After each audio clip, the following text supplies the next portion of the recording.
Pour écrire cette chanson de taverne qui présente les soi-disant qualités de Gaston, il s'inspire du dentiste de la petite boutique des horreurs qu'il a écrit avec son ami Mencken. Et pour rendre la chanson encore plus drôle, il l'a fait porter par cette espèce de personnage attaché au bellâtre, le fou.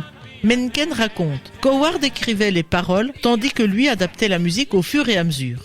Ce moment fut l'un des plus drôles de leur travail. Ainsi, plus le compositeur découvrait les paroles, plus il était écroulé de rire, faisant dire qu'assurément, personne n'a de meilleure chanson que Gaston.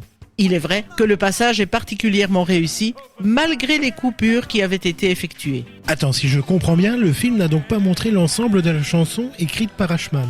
Des coupures ont été effectuées dans les paroles pour le long métrage d'animation. Mais la chanson originale a été rétablie dans le live-action qui est sorti en 2017. En effet, à l'époque, l'ensemble des paroles écrites par Ashman avait été jugé un peu trop adulte, trop audacieuse pour un film destiné à des enfants. Mencken a eu l'idée de les ressortir pour les présenter au réalisateur du film, Bill Condon, qui a été tout de suite partant pour les intégrer, puisque l'on s'adressait ici à un autre type de public, plus mature. Comment ça, des paroles plus adultes? Alors là, je m'interroge. Par exemple, le personnage de Gaston, interprété par Luke Evans, nous parle sans détour de ses habiles techniques de chasse. C'est plutôt sadique, non?